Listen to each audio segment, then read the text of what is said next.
أنا عملت لنفسي مفاجأة، بس أنا ما اتفاجئتش، يعني مش هاكدب وأقول إني اتفاجئت، ولا حتى عرفت أمثّل إني متفاجئة، بس مش مشكلة، هو ما كانش الهدف إني أتفاجئ، هو كان الهدف إني أقول لنفسي قد إيه أنا أستحق إني أهتم بيّا، بس بطريقة عملية، بطريقة الneuroscience لمّا بيقولوا إن المُخ بيتعلم بالأفعال أكتر من بالكلام. أنا صحيح بقى لي فترة طويلة أوي باصحى الصبح أقول لنفسي أنتِ واحدة سِت، لإن يعني مرّيت فترة طويلة أوي كنت باعمل فيها حاجة الرجالة، شغل الرجالة، وأنا فاكرة إن دي وظيفتي في الحياة، ده دوري، حاجات زي كده، ف لاحظت إن أنا كنت باشيل أثقال يعني ييجي الراجل بتاع الطلبات جايب لي حاجتي، فبدل ما أخلّيه هو يشيلها لي ويدخّلها آخُدها أنا منه وأطلّعها، مع إني مدّية له tips ف هو أنا باعمل كده ليه؟ وهو راجل هو اللي يشيل. لمّا بديت أفكّر نَفْسي شوية، شوية بديت حتى لمّا هو يدخّل لي كرتونة المَيّة مثلًا بافضّيها في مكانها، ما اشيلهاش، أدخّلها المطبخ،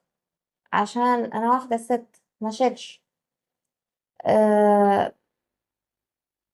بس أنا دلوقتي كنت عايزة أدرّب نَفْسي على حاجة تانية، إن أنا أستحق إني بقى أهتم بنَفْسي كواحدة سِت. بصراحة يعني عملت لي هدية، طلبت حاجات من على أمازون، وهي كانت حاجات عادية جدًا، حاجات للاستخدام اليومي تقريبًا، كريم فازلين جل اللي هو محتاجة أحطه بالليل قبل النوم، آآ جل صبار، مانيكيرات، ألوان مانيكير يعني مميزة عشان أنا ما بالاقيش اللي أنا عايزاه في السوق، فقُلت أختار شوية حاجات كده، المهم جات لي package وفتحتها واتأكدت إن الorder بتاعي كلّه مضبوط، وبعد كده لزقتها تاني، وبعد كده جِبت الورق الcraft بتاع آآ الهدايا، هو أصلًا أنا بصراحة باستخدم الورق الcraft باعمل منه باترونات بتعيش أطول، فجِبت الورق الcraft بقى، جِبت واحدة وغلّفت العلبة، وتغليف الهدايا هو أصلًا ورق هدايا،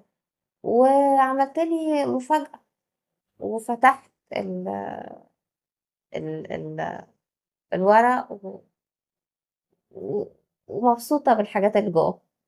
يعني مبسوطة جدًا كمان. قعدت سنين كتير أوي آخر حاجة أفكّر فيها هو أنا، أهم حاجة الناس، أخلّص لهم حاجتهم، أصرف عليهم، أضبّط لهم حياتهم، عيّشت ناس كتير أوي مرفّهين. جه في بالي حاجة، لو كان حياة الناس بقت أحسن انتعشوا بس مجرّد إن أنا موجودة في حياتهم، أُمّال لو أنا حوّلت كل الenergy اللي أنا بادّيها لهم دي ليّا أنا، ليّا أنا كسِت ك مُدرّسة باترون وخياطة، كpranic healer، كحاجات كتير أوي، أقدر أفيد نَفْسي وأفيد الناس إزاي، هو ده اللي أنا فكّرت فيه. عشان كده آآ قُلت زي ما كنت باجيب هدايا للناس، والناس اللي كنت باجيب لهم هدايا عمر ما حد فكّر يجيب لي هدية، دايمًا أنا اللي أجيب وأنا اللي أدّي، وبعد كده ما باجيش في ذاكرة حد أصلًا. إحنا الأستاذ بتاعنا الmaster في مدرسة الpranic healing بيقول ما فيش حد يقدر يدخّل أكسجين بس يinhale بس، ما فيش حاجة اسمها كده، مش هيقدر، وما فيش حاجة اسمها حد يقدر exhale طول الوقت يطلّع اللي هو ثاني أكسيد الكربون بس، ما فيش حاجة اسمها حد بس يinhale وحد بس exhale، كل الناس محتاجة تinhale وتexhale. شهيق وزفير، ما هي بتتقال كده، عشان كده اللي بيدّي بس بيعمل زفير وما بياخدش أكسجين، أنتم متخيلين بيبقى عامل إزاي في الآخر؟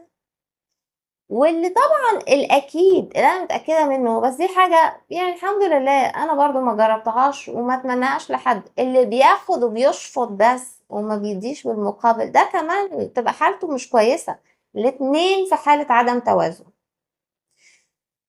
أي حد في الدنيا مش هيبتدي يهتم بنفسه مش هيلاقي اهتمام من الآخرين، يعني السعادة بتبتدي من inside out.